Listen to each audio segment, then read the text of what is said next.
Boa noite, pessoal. Vamos dar início à aula de hoje. Então, hoje vamos começar então o último assunto de elementos de máquina. Vocês estão também?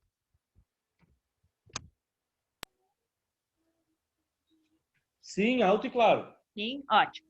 Tá? Vamos dar início então ao último assunto. Nós falamos sobre, deixa eu só, tá, o Rodrigo.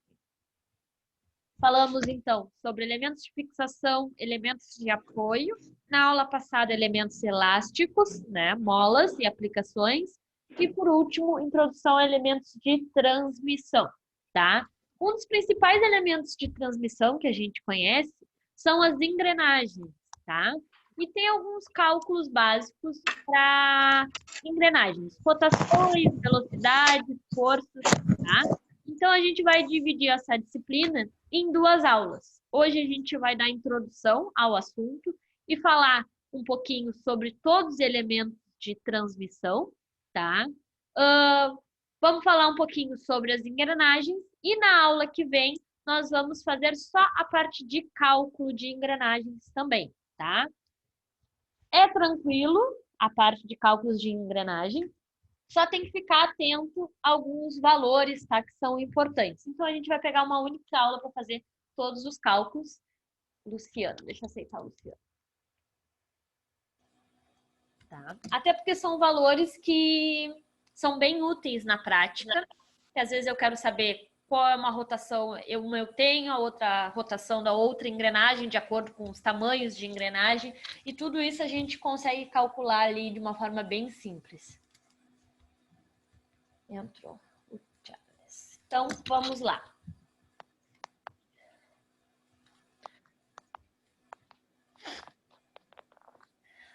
Só para adiantar para vocês, tá, pessoal? A gente vai ter um segundo em trabalho, então, sobre essa parte, elementos de elásticos, as molas, e elementos de transmissão, tá? Vai ser bem parecido com aquele primeiro trabalho lá que vocês fizeram e mandaram as respostas. A única diferença é que esse vai ter 2 exercícios de cálculos, né, referente à parte de engrenagens.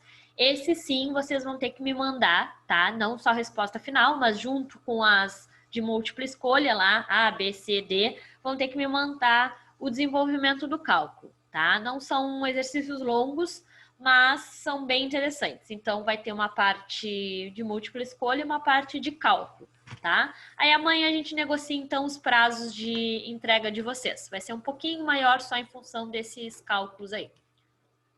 Bom, vamos lá, então. Introdução aos elementos de transmissão.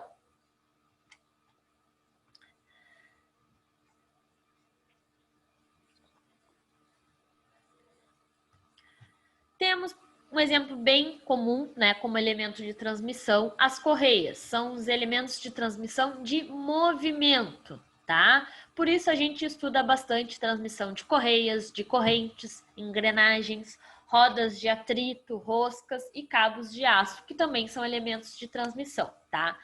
Como esses elementos são montados em sistemas de transmissão que transferem potência e movimento a um outro sistema, tá?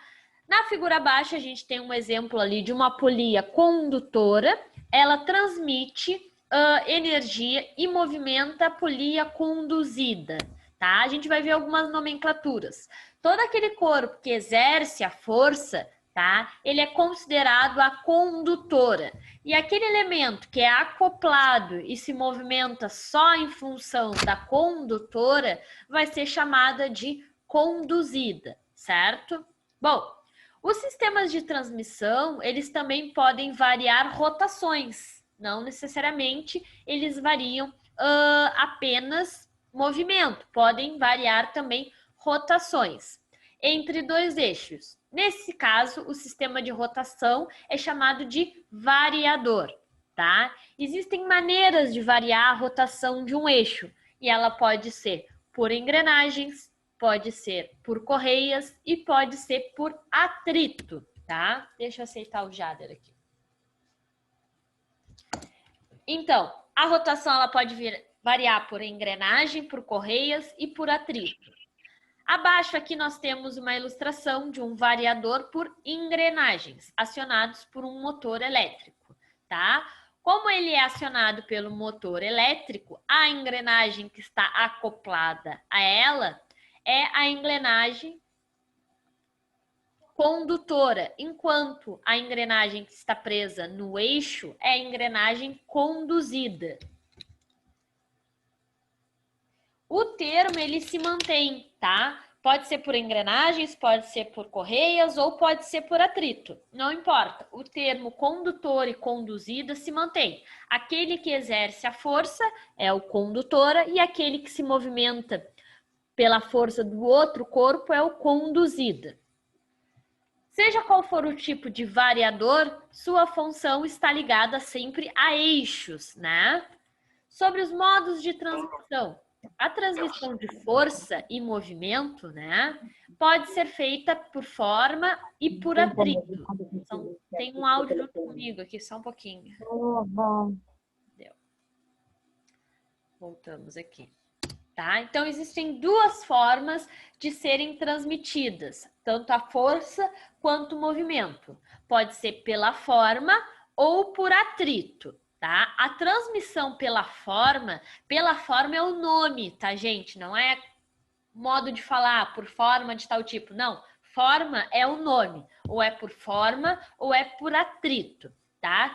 Quando é por forma, é assim chamado porque a forma dos elementos transmissores é adequada para encaixamento desses elementos entre si. Tá? Então, são formas geométricas específicas, tá? Que de uma forma ou de outra vão se acoplar, a condutora com a conduzida. Essa maneira de transmissão é a mais utilizada, principalmente com os elementos chaveteados, tá? Eixos árvores entalhados e eixos árvores estriados, tá? Nós vamos ver o que são os eixos árvore. Elementos chaveteados, então, são aqueles, né, que têm chavetas ali no corpo do eixo para o encaixe, então, dos outros elementos de transmissão. E os entalhados são aqueles que têm entalhes. Tenho ainda os estriados, tá? Aqui de uma forma, de uma visão normal, ó, um corte ali do eixo. Visto, então, a transmissão por forma, eu também tenho a transmissão por atrito, tá? Esse tipo de transmissão possibilita uma boa centralização das peças ligadas ao eixo, tá? Entretanto, não possibilita transmissão de grandes esforços quando os transmitidos pela forma, tá? Eu consigo fazer a transmissão de poucos esforços, de cargas pequenas, tá? Quando eu quero movimentar cargas grandes, eu tenho que fazer por forma, tá? Porque quando eu tenho altos valores de carga, na transmissão por atrito, eu corro o risco de derrapamento, né? Não vou conseguir vencer o atrito, vai acabar derrapando um elemento entre si, não acontecendo a transmissão. Os elementos, então, por transmissão de atrito, são os elementos anelares e arruelas estreladas. Esses elementos constituem-se, né, de dois anéis cônicos apertados entre si e que atuam ao mesmo tempo sobre um eixo do cubo. Tem também as arruelas estreladas. Essas arruelas estreladas possibilitam grande rigor de movimento axial, tá? Dos eixos e de radial dos raios das minhas arruelas. As arruelas são apertadas por meio de parafusos, né? Que forçam a arruela contra o eixo e o cubo ao mesmo tempo. Sobre a descrição, então, de alguns elementos de transmissão. Apresentamos, então, a seguir, né, uma breve descrição dos principais elementos de máquinas de transmissão. São eles correias, correntes, engrenagens, rodas de atrito, roscas, cabos de aço e acoplamento, tá? E os eixos já foram descritos. Cada um desses elementos será estudado, né, de forma individual. Vamos falar sobre as correias, tá? As correias têm um funcionamento muito parecido com as engrenagens, tá? Quando a gente faz o cálculo, por exemplo, a gente pode utilizar as mesmas equações de correias e de engrenagens. Claro que as engrenagens vão ser acopladas por dentes entre si, né? E as correias vão ter cabos. Mas como as duas são elementos circulares, tá? O equacionamento pode ser mantido mesmo. São elementos de máquinas, então, as correias que transmitem movimento de rotação entre eixos, né, por meio de polias. E os cabos. As correias podem ser constituídas ou com emendas, tá? Podem ser contínuas ou com emendas. As polias são cilíndricas, fabricadas em diversos materiais, desde metálicos até polímeros, tá? E podem ser fixadas ao eixo por meio de pressão, de chaveta ou ainda por meio de fixação com parafusos. Tenho as correntes. São elementos também de transmissão, geralmente esses metálicos, constituídos de uma série de anéis ou elos. Existem vários tipos de correntes e cada tipo tem uma aplicação específica, né? A mais comum aqui é a corrente de elos e também tem as correntes de buchas. Temos também as engrenagens, né? Também conhecida como rodas dentadas. As engrenagens são elementos de máquinas usados na transmissão de eixos, tá? E existem vários tipos de engrenagem. Esse tipo aqui é uma engrenagem cilíndrica de dentes retos, tá? A engrenagem é um dos tipos de elementos de transmissão que pode trabalhar com maiores valores de carga, tá? Altos valores de transmissão de movimento, tá? E de rotação também. Tenho as rodas de atrito.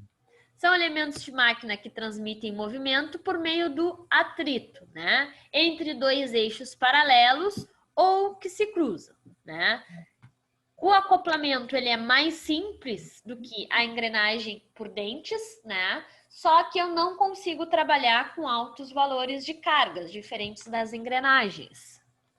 Tenho também as roscas, né? Lembram que a gente falou sobre os parafusos? O que os parafusos podem ser? Elementos de fixação ou ainda elementos de transmissão de movimento, né? Então, a rosca, ela vai ser uma transmissão de movimento. Que tipo de movimento eu tenho e que tipo de movimento eu consigo ter, né? Para o que eu transformo os parafusos? Que tipo de movimento?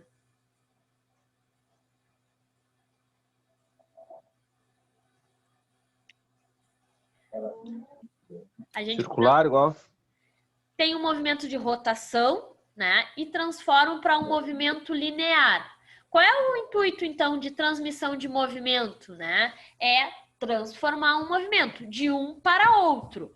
Ou eu tenho um movimento linear, né, reto, e quero transformar ele para rotacional, ou o inverso. Eu tenho um movimento rotacional e quero transformar ele para um movimento linear. O mais comum é esse segundo exemplo. Eu tenho um movimento rotacional e transformar ele para linear. Um exemplo, tá? Um exemplo, macaco de carro. Eu tenho um movimento rotacional, vou girar ali a minha alavanca e ele vai ser transformado em um movimento linear, né? Eu acho que tem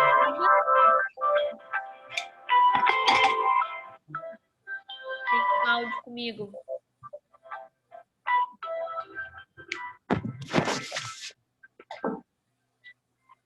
Pessoal, tem um áudio comigo.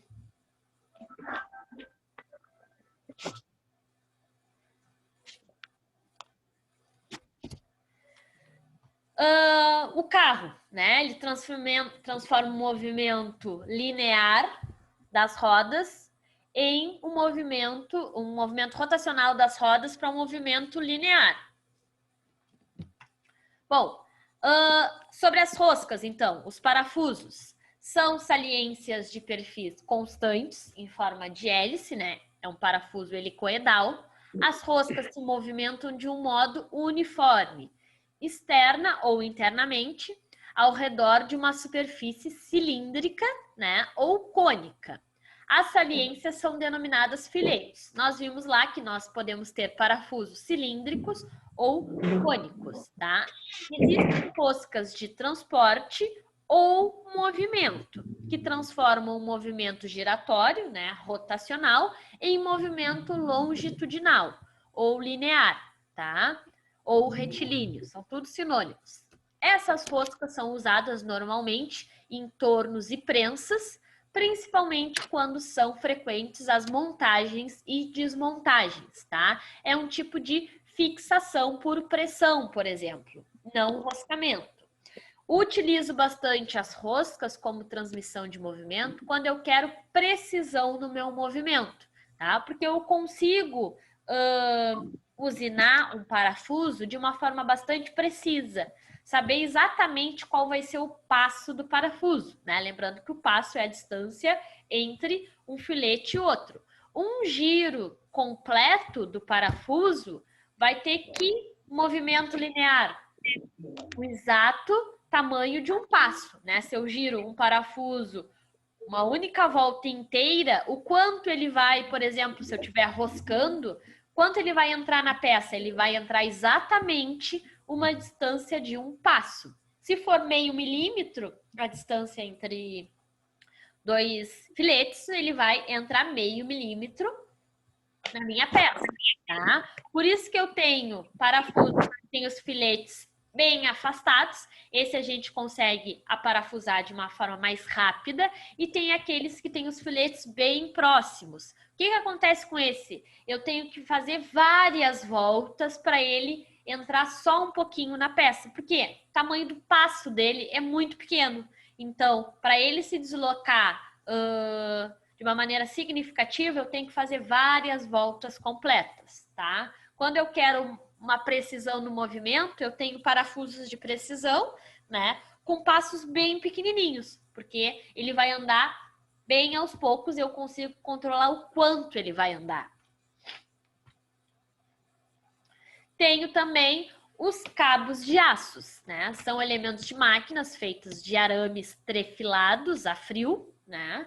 Inicialmente, o arame é enrolado de um modo a formar pernas, tá? Nós provavelmente vamos ver processos mecânicos juntos, tá? Aí a gente vai ver como que funciona o trefilado, como que é o processo de trefilação. Inclusive, vamos falar sobre todos os processos mecânicos, tá? Usinagem, conformação, trefilação, laminação, todos os processos de usinagem e conformação. Depois, as pernas são enroladas, né, em espiras em torno de um elemento central, chamado ou de núcleo ou de alma, né? Então, todos os cabos metálicos, principalmente, têm um núcleo, uma alma, e os trefilados em torno dele. Tenho também um acoplamento. Esse é um conjunto mecânico, ele não é apenas um elemento, ele é um conjunto mecânico que transmite movimento entre duas peças, tá? Vamos falar sobre os eixos e árvores, tá? Já pensou, então, que para eu ter um conjunto de eixos, né, eu preciso dar um nome. São conhecidos eixos e árvores, quando eu tenho vários eixos ali, paralelos ou perpendiculares entre si. Bom, assim como o homem, né, as máquinas necessitam de uma coluna ali vertebral como núcleo principal do conjunto mecânico. Essa estrutura, então, é chamada de eixos e árvores, que podem ter perfis lisos ou compostos, e são montadas as engrenagens, as polias, os rolamentos, os volantes, tudo sobre esses eixos. Não, o Lift começou a andar sozinho.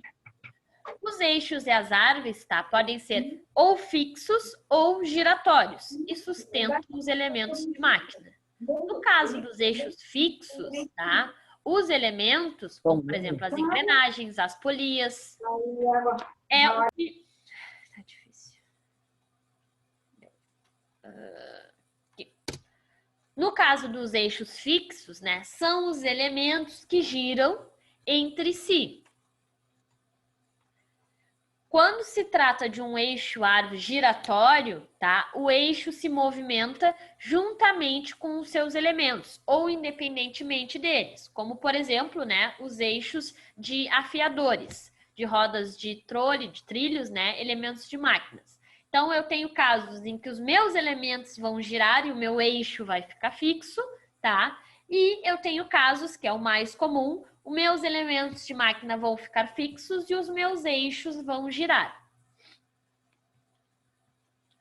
Que material podem ser fabricados, então, esses eixos, tá? Os eixos e árvores são fabricados em aço ou em ligas de aço, pois os materiais metálicos apresentam melhores propriedades mecânicas do que outros materiais. Por isso, né, são mais adequados para a fabricação de elementos de transmissão, tá? Normalmente, e principalmente os mais novos, tá? São fabricados em aços ligas, tá? O que são as ligas de aço, gente? Nada mais são do que os aços com elementos específicos, tá? Nós falamos bastante sobre a influência dos elementos de liga lá nas propriedades dos materiais. Cada material tem uma característica frente a um esforço, né? Então, ele aguenta mais um esforço de compressão, mas não aguenta muito impacto, ou ele aguenta tração, mas não aguenta flexão, tá? Qual foi uma solução que a gente encontrou para isso? Em vez de trabalhar com materiais puros, né? E, consequentemente, com as fragilidades deles, nós temos os aços ligas. Então, a gente pega um aço que tem determinada característica e a gente acrescenta as ligas. Que ligas? Dependendo da flexibilidade que eu quero. Por exemplo, eu tenho uma aplicação, meu aço ele aguenta bastante compressão, mas não aguenta impacto, porque ele é muito frágil, né? Como se fosse uma cerâmica. Eu posso adicionar zinco. Zinco tem a propriedade, né, de fazer com que aquele aço tenha uma maior elasticidade. Então, conforme ele tem um impacto, ele não vai, né, quebrar, ele vai aguentar esse impacto, vai dar uma flexibilidade ao eixo. Então, esse é o intuito, né, dos aços ligas, acrescentar a liga para aquela aplicação que eu quero, né? Posso querer flexibilização, posso querer que aguente ao impacto, posso querer que ele aumente a dureza, tá? Então, esse é o intuito de adicionar as ligas, fazer com que aquele aço que tinha uma estrutura rígida, né, com as suas características, passe a ganhar outras características que facilitam no meu processo. Os eixos com pequena solicitação mecânica são fabricados, né, em aço carbono. Os eixos de máquinas e automóveis são fabricados em aço níquel, tá? O níquel, ele acrescenta como característica mais elasticidade, né, ao aço e também rigidez, né? Então, tem um aço ali que vai aguentar, como, por exemplo, o esforço do automóvel. Não é só o esforço, tem também a vibração, né? Então, tem que levar em conta a minha aplicação. Os eixos de árvore para altas rotações ou para bombas e turbinas são fabricados em aço cromo e níquel. O níquel, né, como utilizados nos automóveis, adiciona flexibilidade, elasticidade ao eixo. E o cromo aumenta a resistência mecânica, porque as solicitações são mais altas. Então, eu preciso de uma resistência mecânica também mais alta. Eixos para vagões, por exemplo, são fabricados em aço manganês, tá? Quando os eixos e árvores têm finalidades específicas, podem ser fabricados em cobre, alumínio, latão, tá? Portanto, o material de fabricação varia de acordo com a função e os eixos de árvore, tá? Vocês sabem quais são os aços utilizados no latão?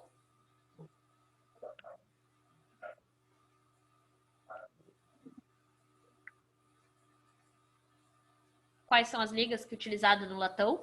Porque o latão é uma liga, não é um elemento, como o alumínio, como o cobre.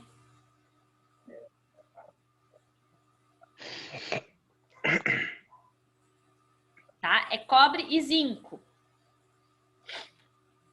Tipos e características de árvores. Tá? Conforme a função, uma árvore pode ser de engrenagem, em que são montadas mancais e rolamentos, né? Ou de manivelas, que transformam movimentos circulares em movimentos retilíneos. Para suporte de forças axiais, né, usam-se espiras retas, cônicas, de colar ou de manivela. Para suportes de forças axiais, né, usam-se espigas de anéis ou de cabeça, tá?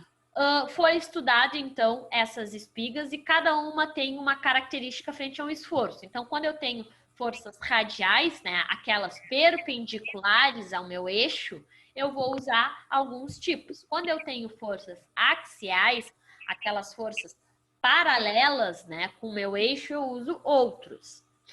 As forças axiais têm direção, né, perpendicular, exatamente 90 graus, à seção transversal do eixo, enquanto as radiais, né, são tangentes ou paralelas ao meu eixo.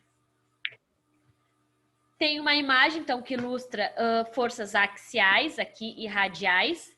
Tem uma polia conduzida e uma engrenagem. Quanto ao tipo, tá, os eixos podem ser roscados, ranhurados, estriados, maciços, vazados, flexíveis, cônicos, cujas características estão descritas a seguir. Vamos falar sobre os eixos maciços, tá? A maioria dos eixos maciços tem seção transversal circular, tá? Maciça, com degraus ou apoios também assim chamados, tá? Para ajuste das peças montadas, onde eu vou acoplar ele aos mancais, por exemplo. A extremidade do eixo é chanfrada para evitar rebarbas, tá? E as arestas são arredondadas para aliviar as concentrações de esforços, tá? Normalmente, os cantos vivos dos eixos são arredondados justamente para não ter, então, concentração de tensões aqui. Eu acabo deixando o meu eixo frágil quando eu tenho cantos retos de 90 graus. Tem os eixos vazados. Normalmente, as máquinas ferramentas possuem eixos árvores vazados, para facilitar a fixação, né, de peças mais longas para a usinagem. Temos ainda os eixos vazados empregados nos motores de avião, tá? Por serem mais leves, tá?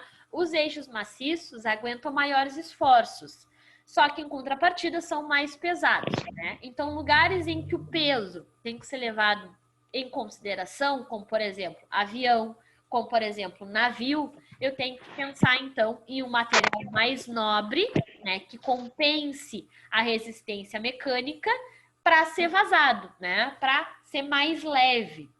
Quando eu não tenho problema quanto ao tamanho e ao peso, né, eu utilizo um material menos nobre e um eixo maciço. Por exemplo, quando é uma fábrica em um lugar fixo, né, eu não tenho problema com o tamanho, não tem problema se o meu eixo vai ter 2 metros ou 2,5 metros, tá? Então, posso utilizar um material um pouco menos nobre, mais barato e fazer ele maciço, tá? Mas avião, navio, dependendo do lugar, se for muito pequeno, eu tenho que tentar fazer ele o menor possível, o mais leve possível. Então, eu utilizo metais mais nobres.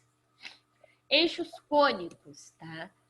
Os eixos cônicos devem ser ajustados a um componente que possui um furo de encaixe cônico. A parte que se ajusta tem um formato cônico e é firmemente presa por uma porca. Uma chave é utilizada para evitar, então, a rotação relativa. Tem os eixos roscados. Esse tipo de eixo é composto, né, de rebaixos e furos roscados, o que permite a utilização dele como elemento de transmissão e também como um eixo prolongador, tá? Utilizado na fixação de rebolos, como, por exemplo, a retificação interna e de ferramentas para usinagens de furo. Eixos árvores ranhurados. Esse tipo de eixo, né, apresenta uma série de ranhuras longitudinais em torno de sua circunferência, e essas ranhuras engrenam-se com os sulcos correspondentes ali da peça, né? Eu faço um acoplamento. Os eixos ranhurados, então, são utilizados para transmissão de grandes forças, tá? de altos valores de carga. Tem os eixos estriados, assim como os cônicos, né, com chavetas, caracterizam-se por garantir uma boa concentricidade, com uma boa fixação. Os eixos árvores estriados também são utilizados para evitar rotação relativa em barra de direção de automóveis, tá? Alavancas de máquinas. Eixos árvores flexíveis. Consistem em uma série de camadas de arame de aço enrolados alternamente em sentidos opostos, tá? E apertados fortemente. É um conjunto protegido por um tubo flexível, né? E a união com o motor é feita mediante uma abraçadeira especial com uma rosca. São eixos empregados para transmitir movimento a ferramentas portáteis, tá?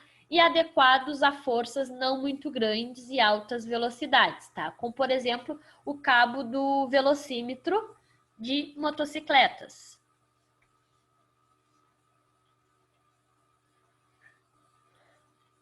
Sobre polias e correias, tá? Às vezes, pequenos problemas de empresas podem ser resolvidos com soluções imediatas, né? Principalmente quando os recursos estão próximos de nós, sem exigir grandes investimentos, né?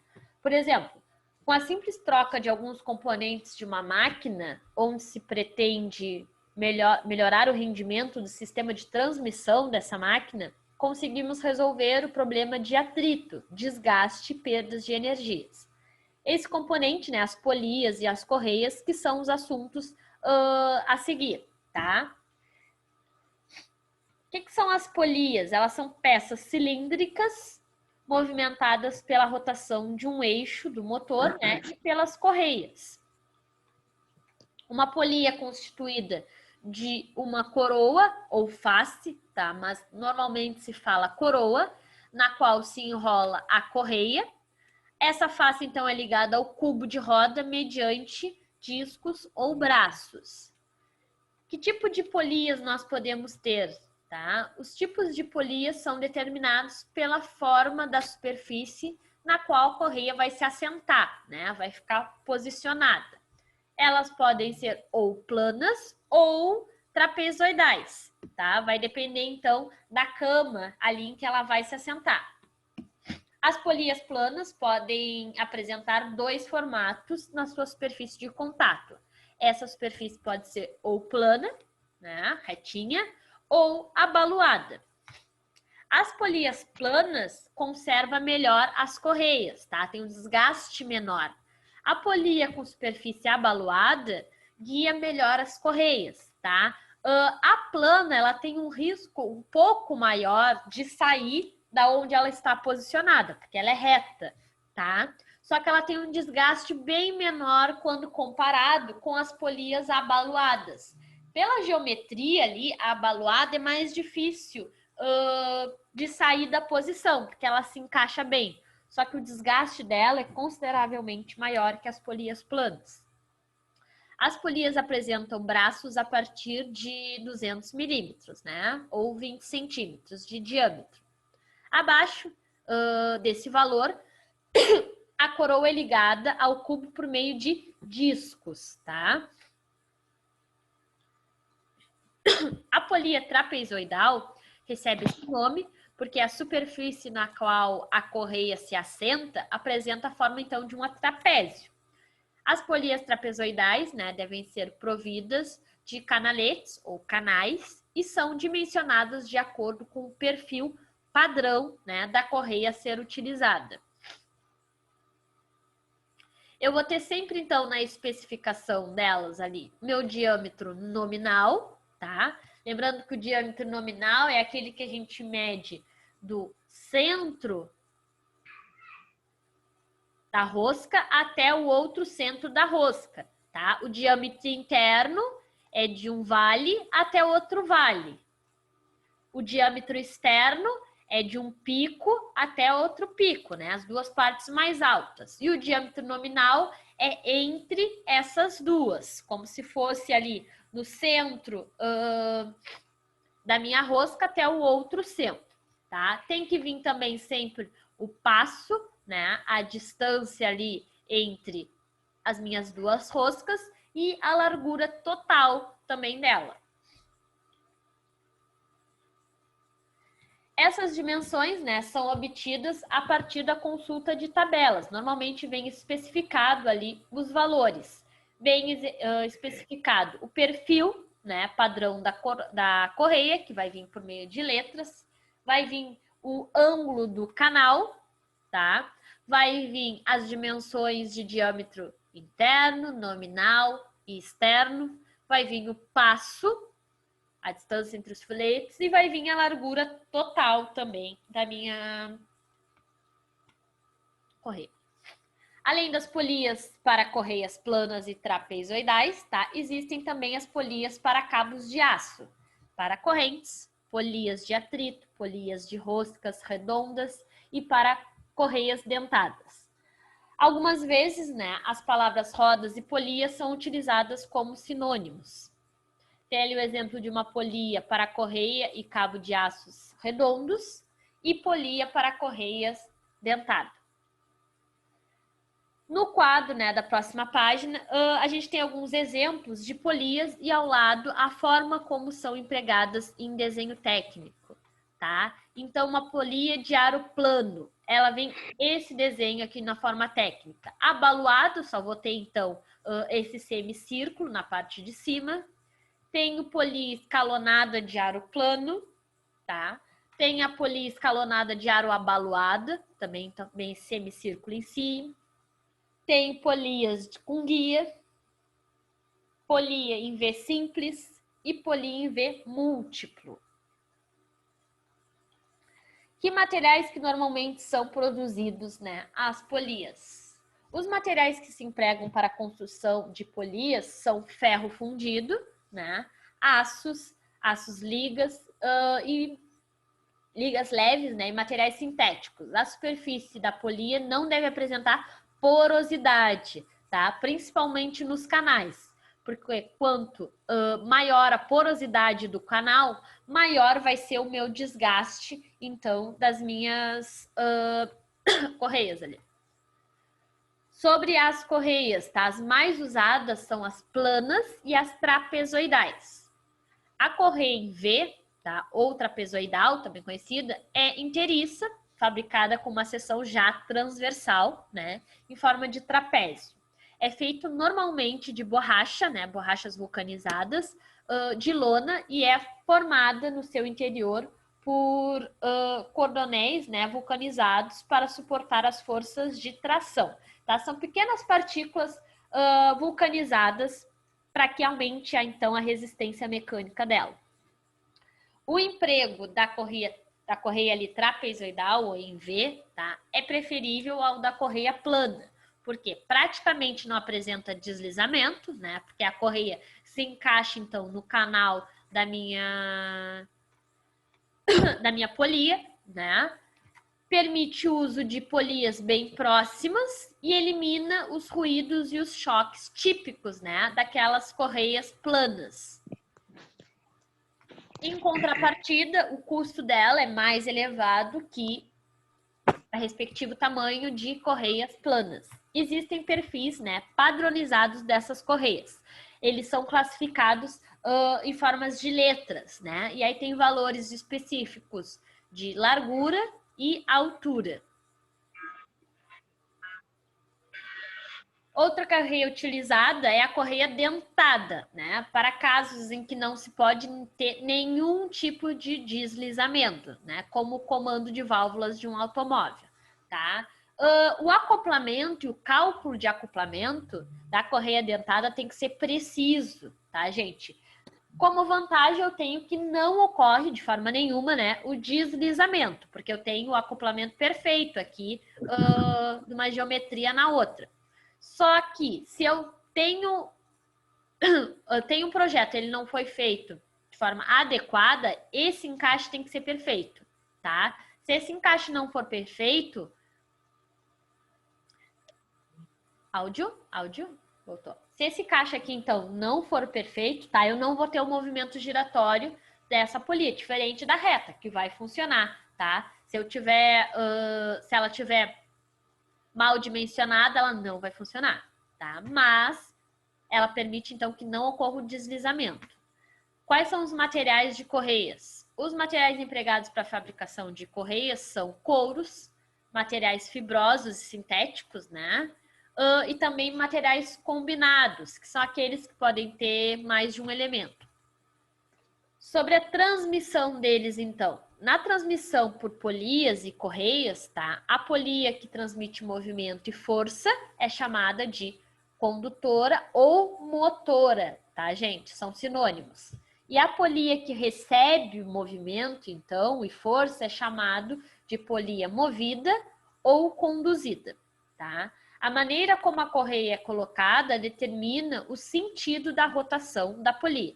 Então, sentido direto de rotação. A correia fica reta e as polias têm o mesmo sentido de rotação. Quando eu tenho sentido de rotação inverso, tá? A correia fica cruzada e o sentido de rotação das polias, então, se inverte. O caso mais comum é o sentido direto de rotação. Então, as polias vão ter o mesmo sentido de rotação. Tenho também transmissão de rotação e eixos não paralelos, né? Quando os eixos não estão paralelos entre si. Para ajustar, então, correias nas polias, mantendo tensão, principalmente, utilizo os esticadores de correia, tá? Essa tensão, ela tem que ser precisa, dependendo da aplicação. Sobre a relação de transmissão, tá? Aí sim entra aquela parte que a gente conversou, que a gente vai calcular, tá? Então, vou pedir para vocês anotarem, já deixarem anotado, tá? Essa equação aqui. Na transmissão de polias, tá? E correias, para que o funcionamento seja perfeito, é necessário, então, obedecer alguns limites em relação ao diâmetro da polia e o número de voltas pela unidade de tempo. Tá? Para estabelecer esses limites, precisamos dar as relações de transmissão. Tá? Costumamos utilizar a letra I para representar a relação de transmissão.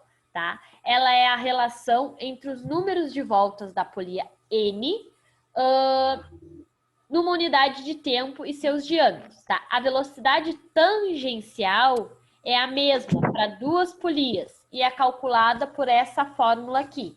Então, por favor, anotem essa equação aqui. Ó. V igual a π vezes D vezes N.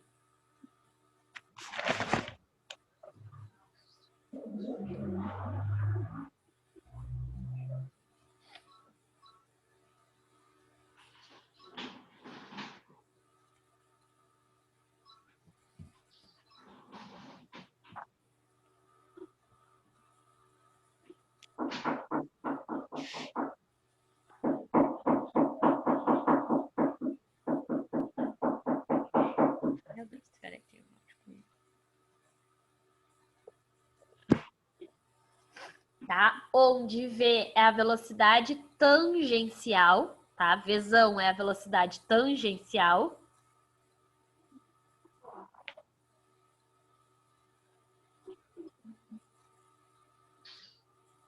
Que bosta, cara, na moral. Vzão é a velocidade tangencial. Π é uma constante, né? 3,14. Dzão é o diâmetro da polia.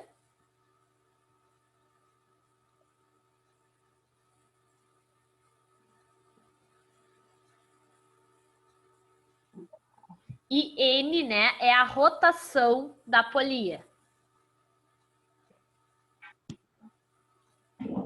Esse N é em RPM, tá, gente? A unidade desse N é em RPM.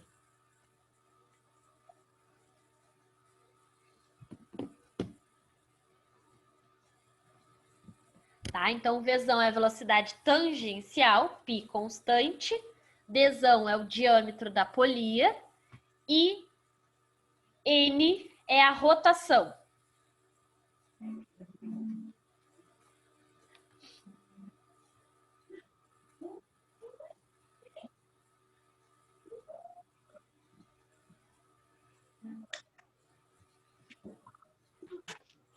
Depois do V maiúsculo é qual, Natália? V maiúsculo é velocidade tangencial. Aí depois... N é a constante, π é a constante, né? 3,14. Dzão é o diâmetro da polia, D maiúsculo, diâmetro da polia. Diâmetro. Isso. E N, né, é a rotação em RPM. Tá. Rotação em RPM, tá? Conceitos que a gente precisa saber, tá, gente?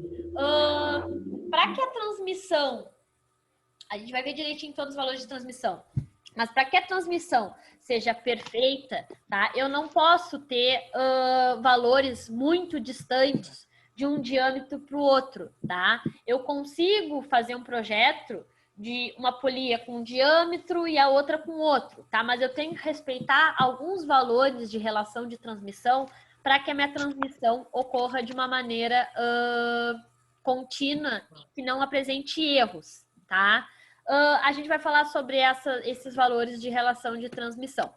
Mas a gente precisa ter noção que a velocidade tangencial, tá, entre duas polias, quando estão ligadas a uma mesma correia, é a mesma, tá, gente? Então, a velocidade tangencial dessa polia aqui, ó, pequena, é a mesma velocidade tangencial da polia grande, tá? Velocidade tangencial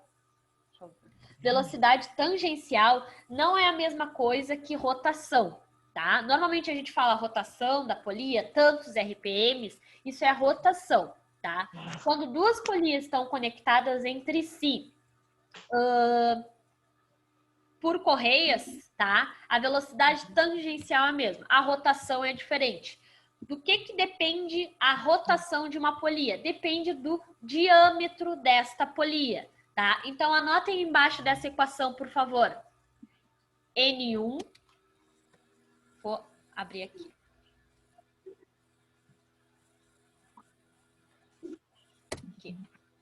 Anotem esta equação aqui também, ó. N1 vezes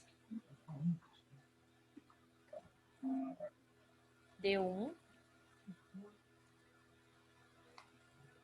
é igual a N2 vezes D2.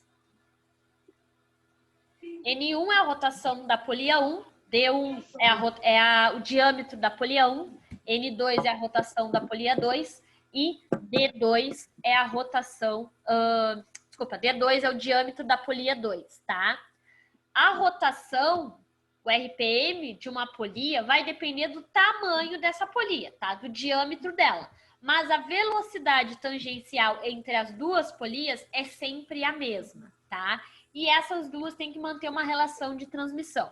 Esses cálculos a gente vai ver na aula que vem. Eu só gostaria de fazer este exercício aqui com vocês, antes de terminarmos a nossa aula e entrar em cálculo.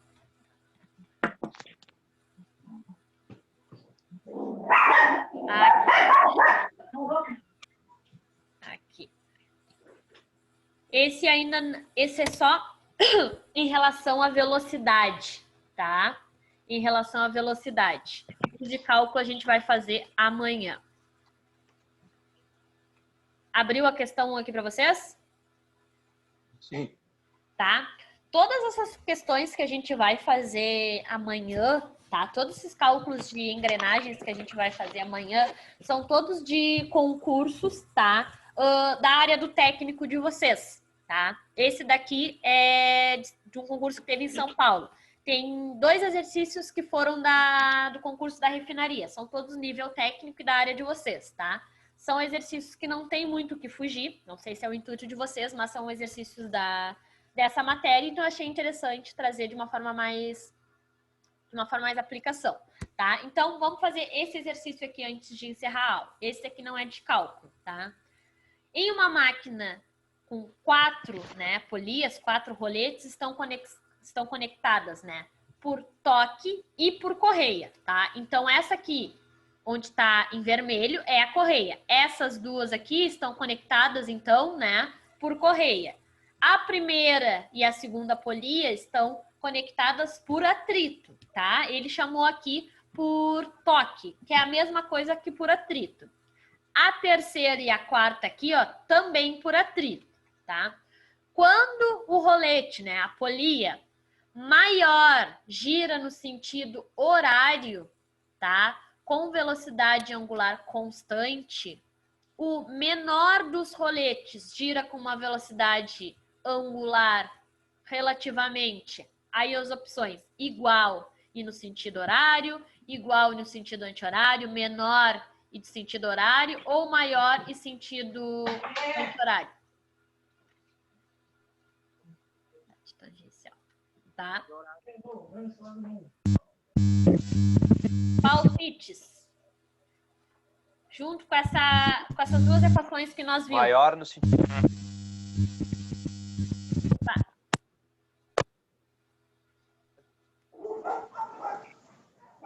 Se a maior gira no sentido horário e com uma velocidade angular, né, constante ali, a menor vai girar em que sentido?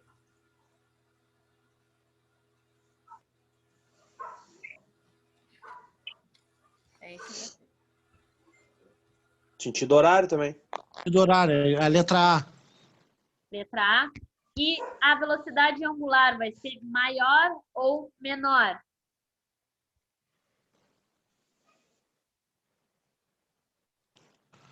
É maior e de sentido horário.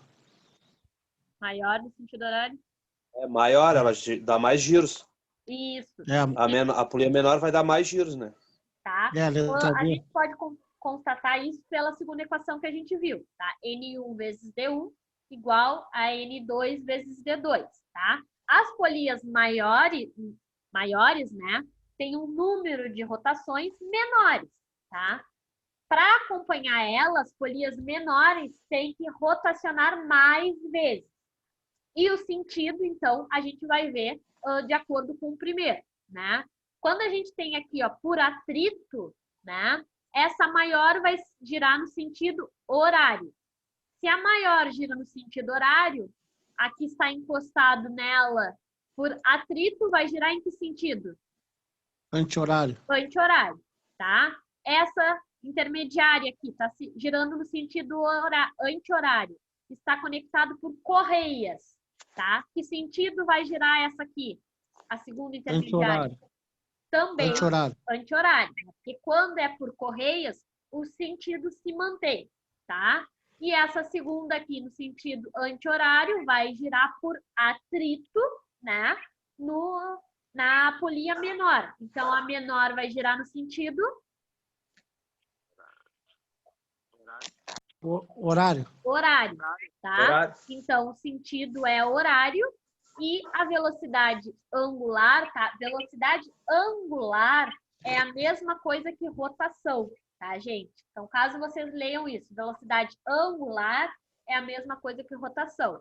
Então, o sentido, a velocidade angular vai ser maior e o sentido vai ser horário, tá? Relativamente tranquila, por dedução, essa equação, né?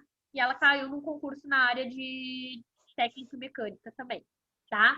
As próximas, sim, a gente vai precisar fazer os cálculos, tá? E aí, a aula que vem, a gente vai deixar para fazer todos esses cálculos. Pessoal, dúvidas até aqui?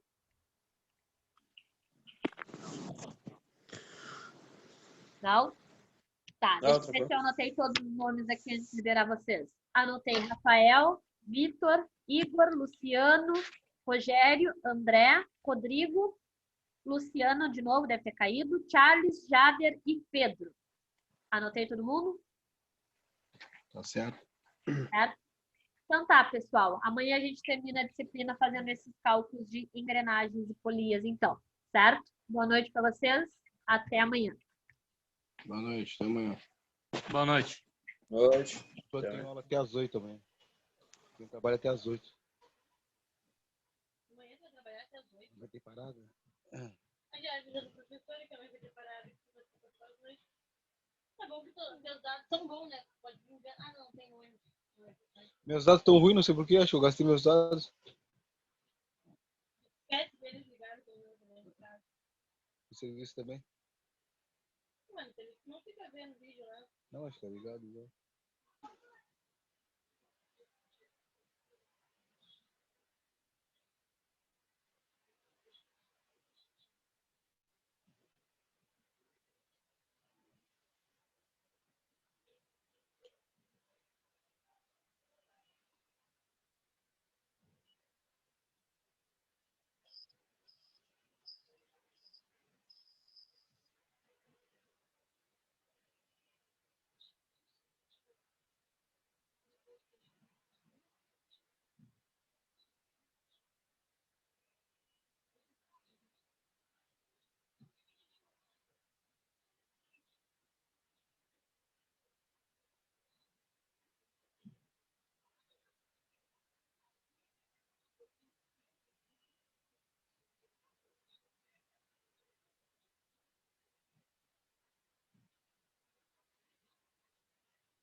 Ah, deve ser isso aí.